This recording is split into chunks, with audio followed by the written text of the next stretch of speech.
ایک مرتبہ حضرت علی رضی اللہ تعالیٰ عنہ اپنے کسی غلام کے ساتھ صفین کی طرف جا رہے تھے۔ جب نہر فرات کے قریب ایک نینوا نامی مقام پر پہنچے تو آپ فرمانے لگے، اصبر یا ابا عبداللہ، اصبر یا ابا عبداللہ، اے ابا عبداللہ صبر کرنا، اے ابا عبداللہ صبر کرنا۔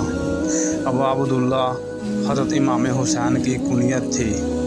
تو غلام کہنے لگا کہ اے علی خیریت ہے، آپ کس سے بات کر رہے ہیں؟ تو حضرت علی رضی اللہ تعالیٰ عنہ نے فرمایا کہ میں ایک دن نبی کریم صلی اللہ علیہ وآلہ وسلم کی خدمت میں حاضر ہوا تو آپ صلی اللہ علیہ وآلہ وسلم کی آنکھوں سے آنسوؤں کی بارش تھی۔ تو میں نے آپ صلی اللہ علیہ وآلہ وسلم سے پوچھا، اے اللہ کے رسول کیا بات ہے؟ کیا کسی نے آپ کو غصہ دلایا ہے؟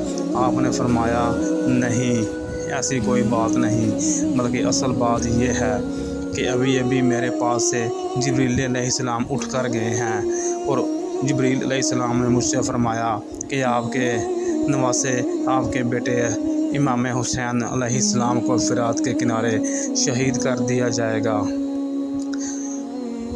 جبریل علیہ السلام نے فرمایا، اگر آپ چاہیں تو میں آپ کو وہاں کی مٹی کی خوشبو بھی سونگھا سکتا ہوں۔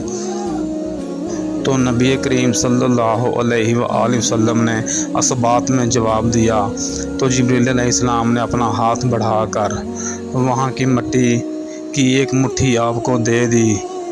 تو آپ صلی اللہ علیہ وآلہ وسلم نے فرمایا، بس اسی وقت سے میں اپنے آنسوؤں پر قابو نہیں پا رہا۔